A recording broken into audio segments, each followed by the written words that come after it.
언제 돌아올지 모르는 사람처럼 인사를 하긴 했는데 제가 다시 끌고 왔습니다. 끌려왔습니다. 오늘도 귀한 게스트 박문아님과 함께 자율주행 이야기 시작해 보도록 하죠.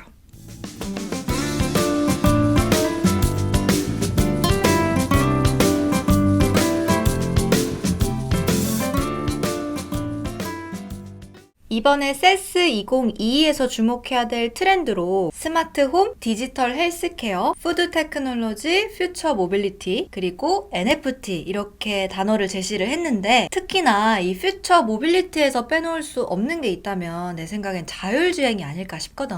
엔비디아나 테슬라나 웨이모 같은 것들이 앞서 나가고 있다고는 하는데 아빠 생각이 조금 궁금해서 이렇게 또 다시 불렀습니다.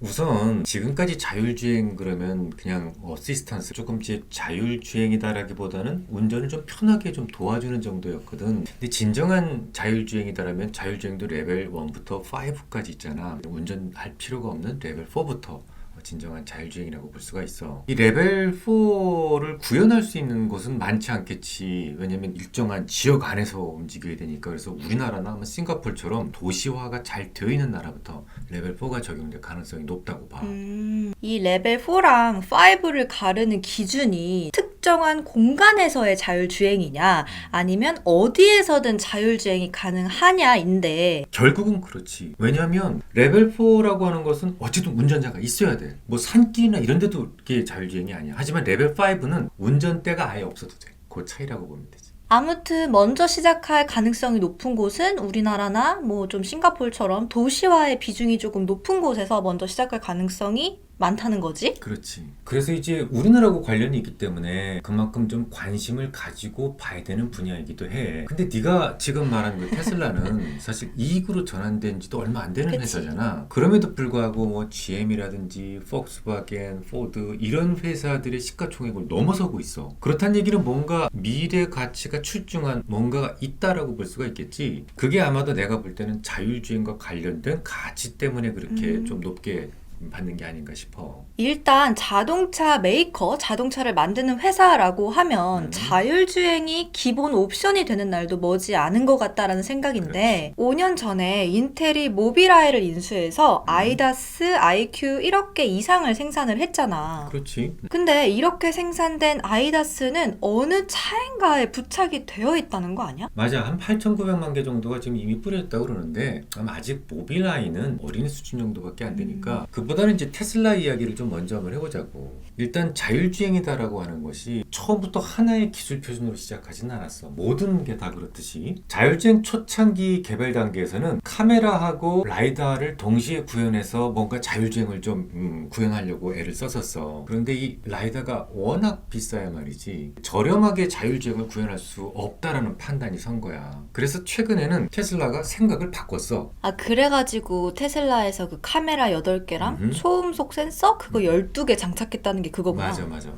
그 카메라로 얻은 데이터들을 AI가 딥러닝을 해서 물체에 대한 인식을 한다면 그렇지. 그러면 이 세상에서 가장 싸게 자율주행이 구현이 되는 건데. 그렇지. 카메라는 싸니까. 그치? 근데 사람들이 이거에 대한 의구심을 조금 많이 가지고 있기는 해. 솔직히 말하면. 테슬라도 좀 사고도 조금 있었고 그 트레일러를 그냥 질주해서 사람이 죽는 사고도 있었잖아. 그렇지. 한 2개 정도 죽는 사건이 있었다고 그러는데 지금은 그 FSD 시스템이 굉장히 좋아지긴 했어. 얼마 전에는 산모가 테슬라 안에서 S 시리즈였는데 거기서 이제 아이를 낳은 적도 있어. 그러니까 FSD를 가동시키고 운전대를 전혀 건드리지 않고 운전자가 뒤로 가서 산모를 받은 적이 있었어. 자율주행이다라는 거를 구현하는데 아무런 사고 없이 가기는 조금 어렵지 않겠어? 아무튼 테슬라 이후부터는 여러 가지가 좀 강조가 되겠지만 AI의 딥러닝이라든지 이런 부분들 잘 어떻게 융합이 되는지가 굉장히 중요해졌어. 실제로 얼마 전에 슈퍼컴퓨터 도조라는 것을 발표한 적이 있어. 그치? 그건 들었지? 그러면 우리가 그 다음에 생각한 거를 뭐라고 생각을 해? 아니 그러니까 그렇게 좀 사랑스러운 표정 짓지 말고 아빠가 힌트를 줄게. 지금 아빠가 AI의 어떤 분석 능력이 필요하다고 그랬잖아. AI는 슈퍼컴퓨터가 있어야 되고, 그러면 자동차마다 몽땅 다 슈퍼컴퓨터가 들어가야 될까? 여기서 뭔가 좀 찾아봐. 그거는 사실 어려우니까 연산은 다른 데서 하고, 그러니까 슈퍼컴퓨터가 연산은 딴 데서 해주고 그 연산의 결과만 전송을 해주는 거지. 누구 컴퓨터. 딸이세요? 아빠. 왜 이렇게 똑똑하세요? 근데 그렇게 하면 또 지연이 생기고 그러면은 또 좀 속도나 통신 이런 게 또 중요해지겠지? 지금까지 우리가 알려진 방식 가지고는 안 된다고 봐야 돼. 뭐 아무리 5G가 뭐 지연이 없다라고 하더라도 정말 이건 언제나 그런 거는 아니잖아. 약간의 문제가 생겨도 그거는 정말 큰 문제로 연결될 수가 있는, 사고로 연결될 수가 있는 거잖아. 그러니까 멀리 있는 컴퓨터, 그러니까 클라우드에서 연산해서 뭔가를 받는 것보다는 조금 더 가까운 곳에서 엣지 컴퓨터가 컴퓨팅이 가능한 칩이 탑재돼야 된다라는 거지. 그러면 이 데이터를 중앙 컴퓨터로 보내고 그걸 다시 받기에는 시간이 좀 오래 걸려서 안 되니까 안 돼. 그거를 근거리에서 처리를 해준다. 맞아 그거야. 그러니까 자율주행이 뭔가가 완성이 되려면 가장 중요한 게 엣지 컴퓨팅이다라는 거를 꼭 기억을 해둬야 되는 거야. 엣지 컴퓨팅. 음흠.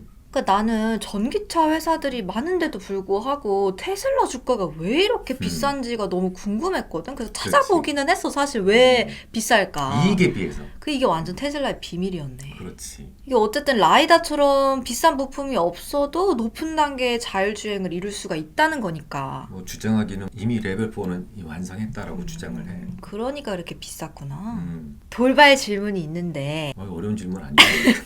다른 자동차 메이커들, 다른 자동차 만드는 회사들은 지금 이런 상황을 어떻게 풀어나갈 수 있을까? 뭔가 라이더처럼 비싼 부품을 계속 고집할 수는 없을 것 같고 그렇다고 자율주행을 포기하기에도 너무 시대의 흐름이 그쪽으로 가고 있다 보니까 다른 데들은 어떻게 풀어나갈까? 궁금합니다. 모든 자동차 회사가 라이더를 포기했느냐? 그거는 아니야. 중국의 웨이모 알지? 알지? 웨이모는 지금도 라이더를 써. 그리고 조만간 레벨 4 단계의 자율주행 택시를 발표할 거라고 이야기를 해.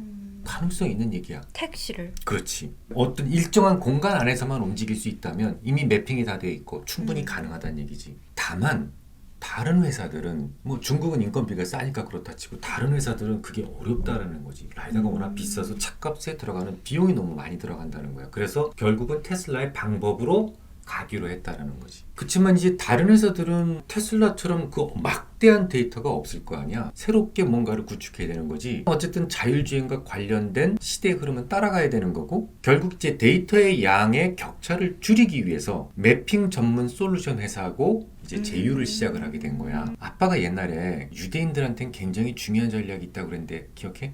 유대인? 균형. 빙고. 맞아. 유대인들은 뭐 어느 한쪽으로 뭔가 균형이 쏠리는 것을 굉장히 싫어하지. 싫어한다고. 권력이 어느 한쪽으로 집중되면 반드시 썩는다는 것을 유대인들은 알고 있어. 그래서 처음에 유대인들이 원자탄에 대한 제조 방식도 여러 군데 공유를 한 거야. 한쪽이 가지고 있으면 너무 힘의 균형이 깨져버리니까. 그러면은 반 테슬라 진영도 필요하다는 거네. 당연하지. 그래서 엔비디아가 디아가 선봉장으로 선봉장으로. 나섰구나. 그렇지. 테슬라는 어떻게 했어? 아까 얘기했듯이 8개의 카메라 그리고 12개의 센서, 초고속 센서를 이용해가지고 직접 다니면서 매핑을 했잖아. 그런데 엔비디아는 반대로 했어. 먼저 아주 HD의 그 매핑을 먼저 해놓고 그 다음에 이제 폭스바겐이라든지 아니면 무슨 벤츠, 메르세데스 벤츠라든지 이런 기존의 차들하고 연합을 한 거야. 그러니까 실주행 데이터를 매핑 위에다가 얹겠다라는 거지. 완전히 반대지. 그래서 다른 많은 메이커들하고 연합을 하게 된 거야. 재밌다. 재밌는 표정은 아닌데. 올해는 이 테슬라랑 반 테슬라 연합군이 싸우는 거 좀 볼만하겠네요. 그러면. 그렇지. 아무래도 어쨌든 뭐 칼 없는 전쟁이 시작되는 거지. 그뿐만 아니야. 너 조금 아까 모빌아이 얘기했지. 인텔의 자회사에 있었던 회사. 근데 그 회사가 아이다스를 대량으로 만들어서 뿌렸거든. 근데 그 대량으로 만들어서 뿌릴 때 어떤 조건이 붙어 있었어. 그 조건이 뭔지 알아? 운행을 하면서 만들어지는 엄청난 데이터들 있잖아. 그거 달라. 그 계약에 대한 소유권이었어. 그러니까 아이다스는 공짜로 이제 거의 공짜로 주고 정말 중요한 데이터를 가져가겠다라는 거였지. 근데 이 모빌아이 우리가 얘기한 모빌아이가 인텔의 자회사라고 그랬잖아. 계속 인텔이라고 하면은 테슬라랑 좀 할 수 있을 만한 정도의 파워를 가지고 있지 않나? 그렇지. 그러니까 테슬라, 모빌아이, 엔비디아가 거의 3파전이 될 수 있는데 지금은 아까도 얘기했지만 모빌아이가 아직까지는 어린애 수준이니까 지금 올해 정도는 엔비디아와 테슬라의 싸움이 될 것 같아. 실제로 뭐 모빌아이 쪽에서는 뭐 지금 당장이라도 레벨 4 정도의 시스템을 구현할 수 있다고 그러는데 뭐 그쪽 뭐 이야기고 아직까지 입증된 것은 없어. 흥미로운 이야기 오늘도 고마웠고요. 또 빠질 수 없는 우리의 키워드 시간. 이 자율주행과 관련해서는 어떤 키워드를 뽑으면 좋을까요? 우선 우리나라는 AI 같은 거는 아직까지 좀 무리지. 그렇다고 뭐 테슬라처럼 또 방대한 데이터를 구축하고 있는 회사도 없어. 없지. 하지만 일부 스타트업에서는 뭐 지금 아이다스를 이렇게 그 제조하는 것도 있고 그리고 그 외 자율주행과 관련된 여러 가지 부품을 만드는 회사도 있어. 그리고 이제 현대모비스나 만두에서도 자율주행과 관련된 부품을 만들고 있는데 그래도 일단 자율주행과 관련해서는 내가 한번 힌트를 줘볼 테니까 네가 한번 얘기를 한번 해봐. 자, 우선 각각의 차량에 슈퍼컴퓨터 장착할 수 없다고 했어. 없다 그랬지. 그럼 뭘 바로 생각을 해야 돼? 엣지 컴퓨팅. 맞아. 그게 굉장히 중요하고 그 다음에 또 중요한 게 있지. 비싼 라이더보다는 또 뭐가? 카메라. 그렇지. 그러면은 카메라 뭐 센싱 모듈 그렇지. 이런 거. 자, 그럼 자율주행과 관련된 키워드는 엣지 컴퓨팅, 카메라 모듈, 센싱 모듈 이렇게 정리를 하고 넘어가 볼까요? 퍼펙트. 한 가지 더 있어. 그 외에 이제 실시간 교통 상황하고 AI하고의 어떤 조합이라든지 이런 부분들을 통제해주고 있는, 통제할 수 있는 그런 여러 가지 부품 같은 것들 이런 부분들에 대해서도 관심을 좀 가져두는 게 좋아. 알겠어. 안녕.